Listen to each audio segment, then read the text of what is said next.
this is a space where we can recognise that we're angry.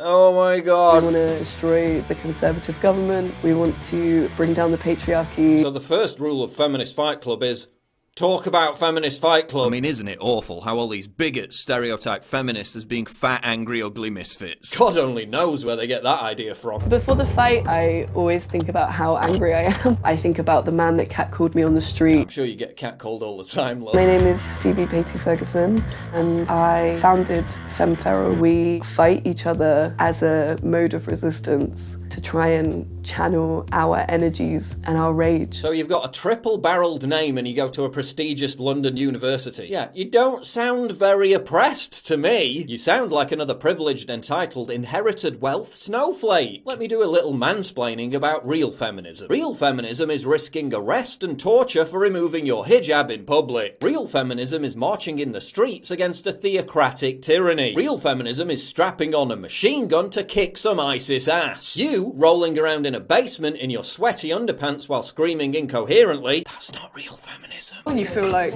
empowered by the numbers, actually. Like, yeah, it feels like you could go out and smash some shit or something. Now, like, forgive me for being, like, frank, but, like, the only thing you should be smashing is the Weight Watchers weekly meal plan. I have experienced, like, moments of a lot of, like, suppression and repression. Or not moments, but, like, a lifetime of that, actually. That they have been oppressed and are very oppressed. Really? A lifetime of oppression? You?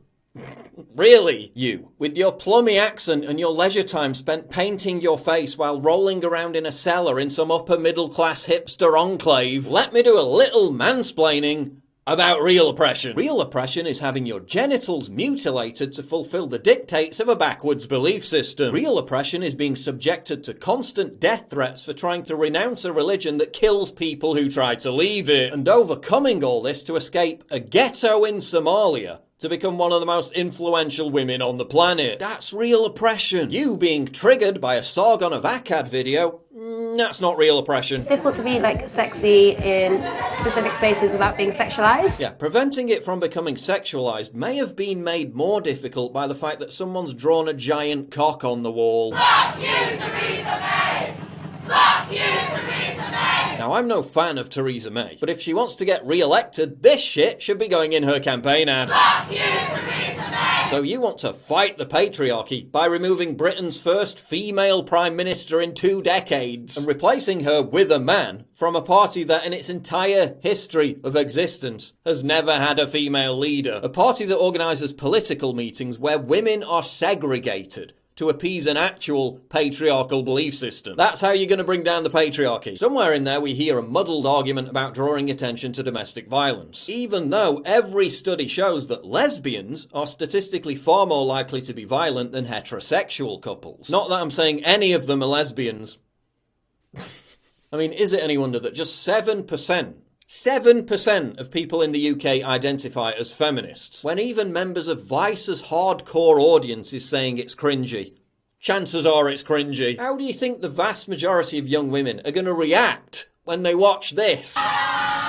If you really want to bring down the patriarchy, why aren't you encouraging women to get STEM degrees? If you really want to end the oppression of women, why don't you draw attention to countries in the world where women are actually being oppressed? Theresa May and the Tories aren't stoning women to death for violating Sharia law. Theresa May and the Tories aren't passing laws that legalise marital rape. Theresa May and the Tories aren't instructing police to round up women if their headscarf slips. She broke Islamic dress code. We live in a world where grid girls are being eliminated, and this is what the media chooses to promote instead. This is why aliens won't talk to us. Listen, I know this is probably the greatest amount of calories you've burned since you had that mental breakdown 2 years ago over that Milo speech. Feminism is cancer. Thank you very much. And for that you should be applauded. But seriously, put your clothes back on, wash the clown makeup off, and sign up for a gym membership. You're not going to overthrow the government, you're only going to embarrass yourselves. What the hell is that? Please click the big red button to subscribe. It really helps me when you do that. And click the bell to allow notifications so you never miss a new video.